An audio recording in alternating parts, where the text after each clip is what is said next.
Mesdames et messieurs, bonsoir. Heureux de vous retrouver dans le journal de 22 heures. Voici les titres de ce journal.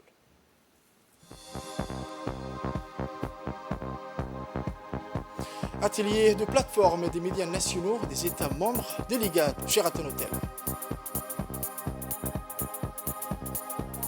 Pour les actualités internationales, le Real Madrid et Manchester City se séparent dos à dos.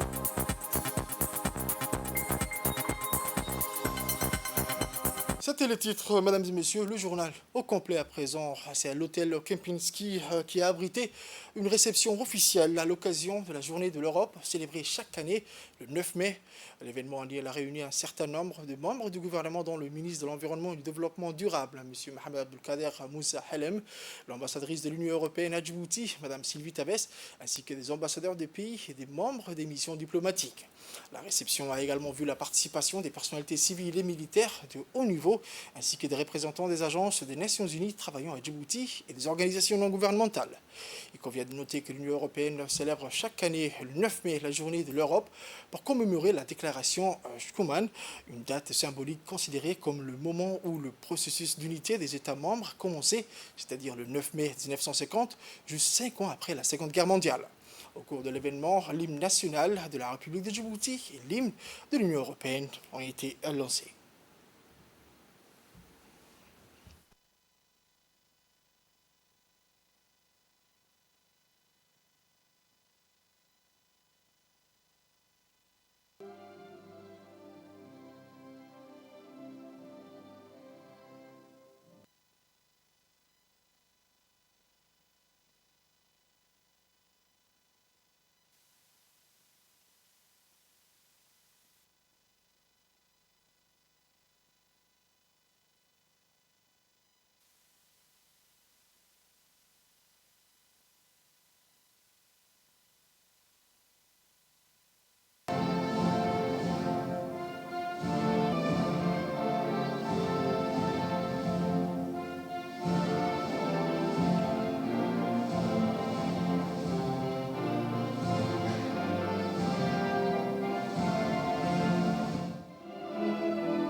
On écoute le bref discours de l'ambassadrice de l'Union européenne à Djibouti, Mme Sylvie, qui a souligné l'étroite collaboration entre Djibouti et l'Union européenne.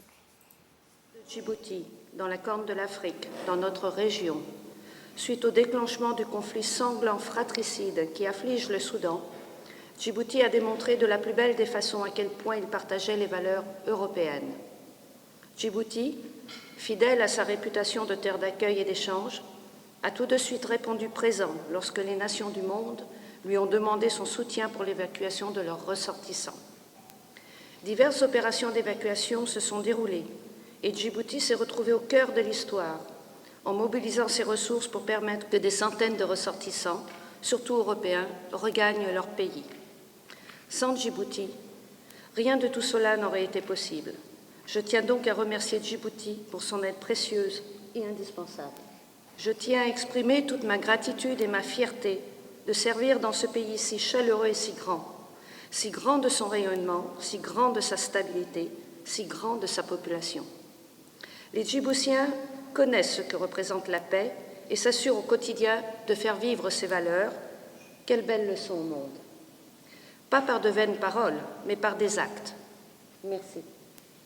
Djibouti accueille naturellement le siège de l'IGAD. L'Union européenne a un partenariat de longue date avec l'IGAD, partenariat qui était principalement axé sur la mise en œuvre de projets avec une envergure régionale. Ce partenariat continuera bien entendu, mais l'IGAD a aussi démontré qu'elle pouvait être une plateforme sans sa pareille dans la région, pouvant contribuer à la stabilisation de cette région.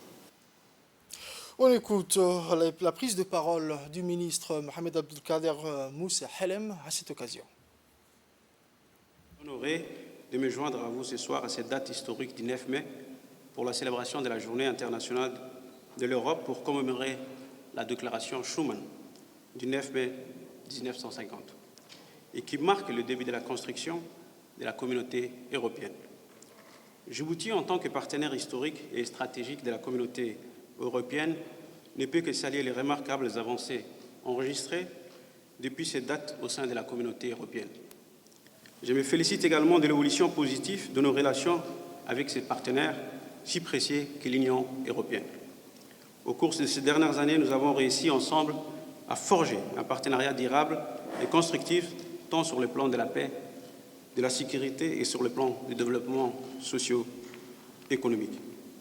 Alors que le monde est confronté à d'énormes défis sécuritaires et humanitaires, nous appelons de notre vœu pour que nos partenariats se poursuivent avec plus d'énergie, plus de moyens et une concertation renforcée basée sur la défense de nos intérêts réciproques et la compréhension du respect mutuel.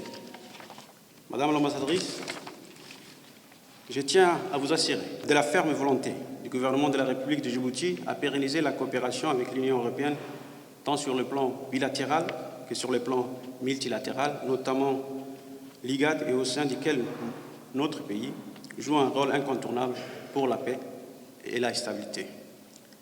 Je ne peux clore mon allocution sans mentionner la collaboration efficace entre les autorités djiboutiennes et les pays européens lors des opérations de rapatriement sur Djibouti d'environ 2000 ressortissants étrangers, dont une grande majorité d'Européens. Je vous souhaite à vous et à l'ensemble des ambassadeurs européens à Djibouti nos meilleurs vœux de réussite et bonne fête. Actualité à la une de ce journal. Le meeting national des médias de l'IGAD s'est tenu aujourd'hui, le 10 mai 2023, à l'hôtel Djibouti Palace Kempinski, rassemblant des personnalités médiatiques et régionales des pays membres de l'IGAD pour partager des informations et explorer des opportunités de coopération. Le premier jour de cet événement s'est concentré sur la réalisation d'objectifs spécifiques, notamment le partage d'informations sur le fonctionnement de la communication de l'IGAD avec les médias en général, l'apprentissage des organisations structurelles des ministères de l'information et des médias nationaux et l'exploration des meilleures façons de travailler avec eux.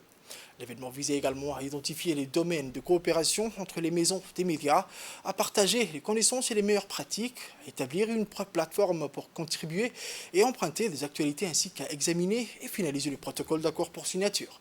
Cet événement a été présidé par des personnalités notables, à savoir le secrétaire exécutif de l'IGAD, l'ambassadrice du Soudan à Djibouti, ainsi que le ministre de la Communication chargé des postes et des télécommunications. Le deuxième jour de cet événement est prévu pour demain, le 11 mai. Il continuera à explorer les opportunités d'interaction et de coopération renforcée entre les maisons de médias et les ministères de l'information. L'événement devrait fournir une plateforme précieuse pour le réseautage, le partage de connaissances et de meilleures pratiques, ainsi que pour établir des partenariats et des collaborations qui profiteront à la région de l'IGAD dans son ensemble.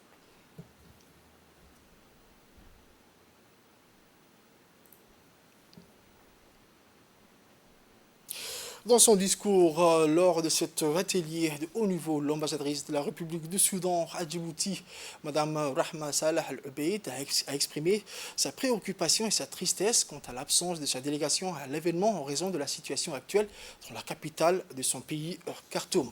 Elle a souligné que le Soudan traversait actuellement une période très difficile, mais qui se rétablirait bientôt avec la sagesse des aînés, la détermination des hommes et des femmes soudanais et l'inspiration de leur grande révolution de 2019.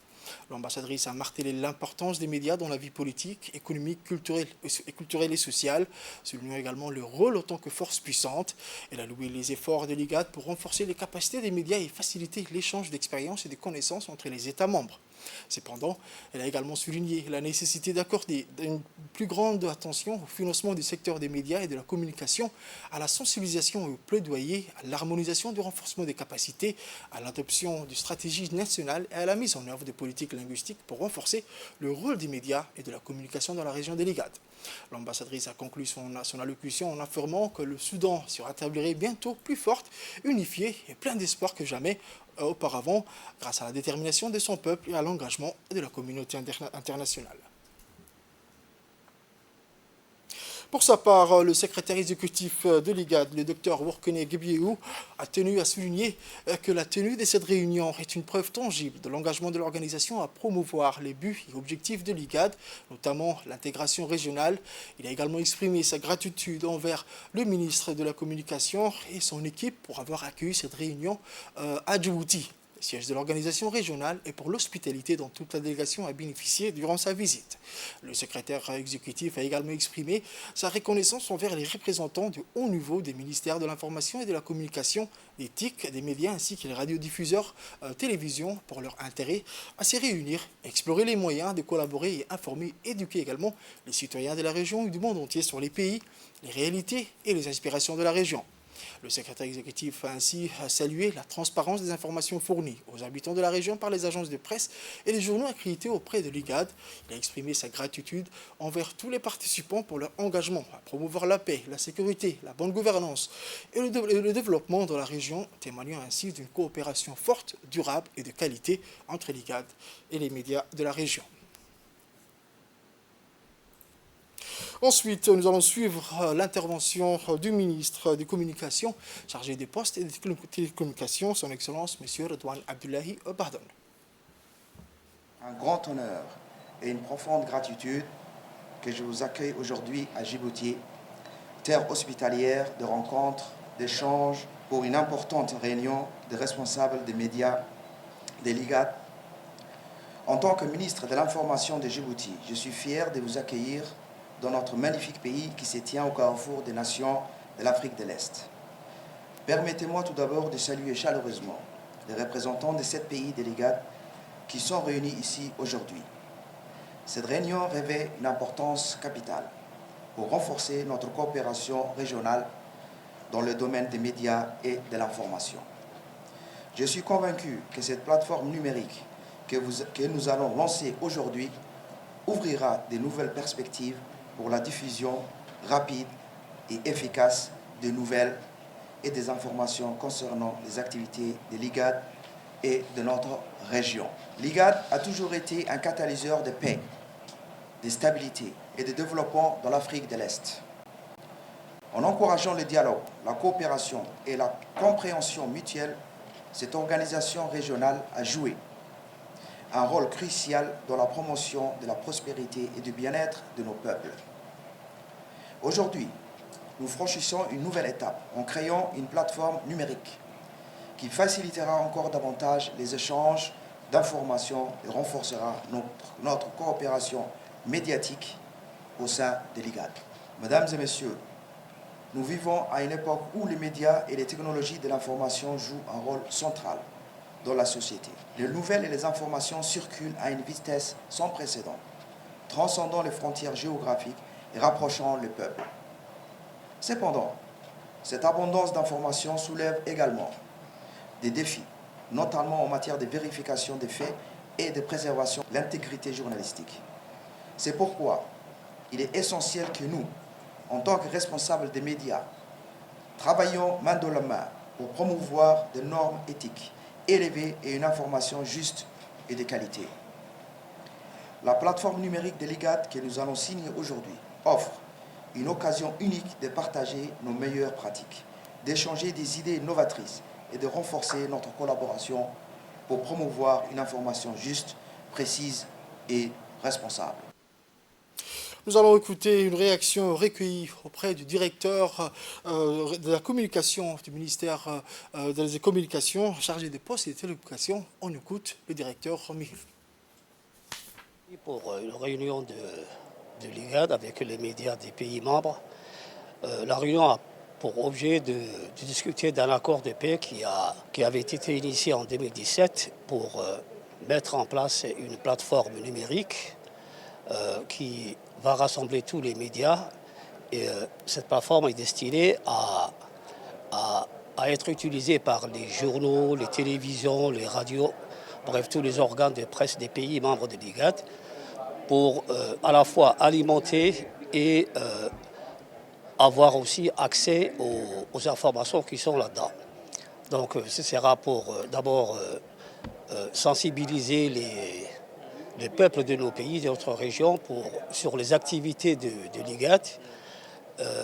Ensuite aussi pour toutes les questions qui se posent actuellement. C'est une plateforme qui va être bénéfique pour les médias parce qu'ils auront l'occasion d'échanger et de savoir un peu chacun sur ce qui se passe de l'autre côté de son pays. Et Nous allons aujourd'hui bien discuter des termes et conditions d'utilisation de cette plateforme et Inch'Allah, on parviendra à un accord, signer ainsi l'accord d'utilisation de cette plateforme. Autre actualité nationale, donc hier mardi 9 mai, dans les locaux de l'Académie de police, a eu lieu la cérémonie de clôture du séminaire organisé par l'ISF, East African Standby Force, une organisation régionale chargée de la promotion de la paix et de la sécurité. Ce séminaire axé sur la promotion de la paix et la protection de l'environnement auprès de la jeunesse a vu la participation du directeur de l'Académie de police, le colonel Omar, du directeur administratif et financier de l'ISF, le colonel Mohamed Barkat Aden, et le directeur adjoint de la direction des relations internationales de la police nationale de Djibouti, le colonel Youssouf Iltere, qui ont brillamment soutenu cette rencontre avec la jeunesse sur le thème de la paix et du développement durable. Cet échange fut entamé par un mot d'appréciation plein d'entrain d'une représentante élue des jeunes suivi d'un discours d'un membre de l'ISF originaire d'Éthiopie.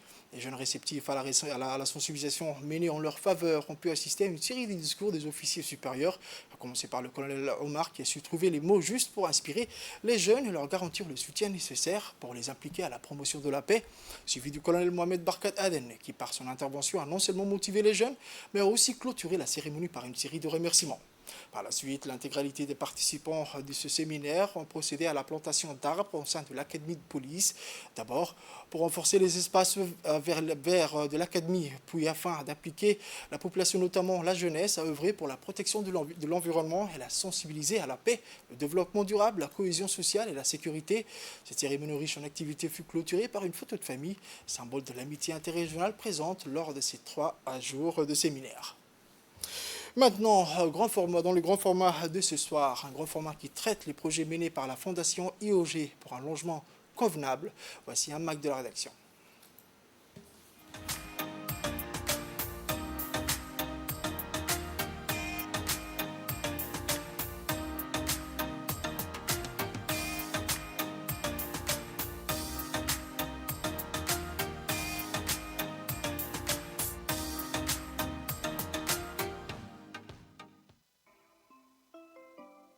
Atteint d'albinisme, Doro Hassan vit depuis 2019 à la cité Nessib avec ses parents et sa sœur qui a cette maladie génétique. Une maladie qui se caractérise par le manque de mélanine dans l'épiderme. La mélanine est un pigment naturel qui protège la peau et les yeux des rayons ultraviolets du soleil. Par conséquent, les albinos sont très sensibles à la lumière et donc à la chaleur et nécessitent une protection particulière. C'est dans ce cadre que la Fondation IOG pour le logement est venue en aide à cette famille qui, depuis 3 ans, a rejoint les centaines d'autres logés et soutenus par la même institution. La mère de famille nous fait part du profond changement que l'octroi de cette maison a apporté au sein du foyer. Une situation qui s'est améliorée en quelques temps seulement. Avant, nous avions une maison en location à Ouahaldaba. Ensuite, ici, l'électricité est gratuite. Nous ne payons pas de loyer, nous avons un climatiseur, alhamdoulilah, nous vivons dans de bonnes conditions. Doro Hassan travaille aujourd'hui à la CNSS.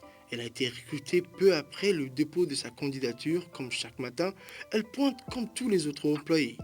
Doro s'est très vite intégrée dans son milieu professionnel. Elle fait partie d'une vingtaine de familles qui bénéficient d'une aide financière de la CNSS, en même temps qu'une assistance médicale et notamment la fourniture gratuite de traitements. Donc c'est les mandats qui sont revenus signés par la DG. Comme nous devons toujours nous protéger, on nous donne ce qu'il faut pour le faire. Nous sommes également suivis par une dermatologue et avons la carte de sécurité sociale, mais aussi celui de l'ANPH. Grâce à cela, nous avons accès ici aux médicaments. Avec son salaire qui vient de s'ajouter aux différentes prestations, Doro mène une vie de tout ce qui est plus normal, loin des soucis qui étaient siennes il y a encore 3 ans. Comme pour Doro, ce sont des centaines de familles qui ont vu leurs conditions de vie s'améliorer pour le meilleur avec la Fondation IOG pour le logement.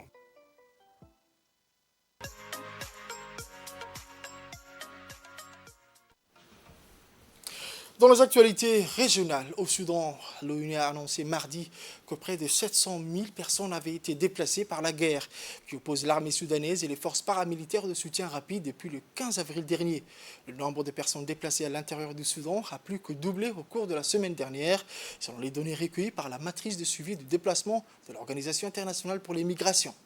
Il y a maintenant plus de 700 000 personnes déplacées à l'intérieur du pays à cause des combats qui ont commencé le 15 avril, selon ces dernières données, a annoncé le porte-parole de l'Organisation internationale pour les migrations. Ce conflit a déjà fait plus de 750 morts et 5 000 blessés.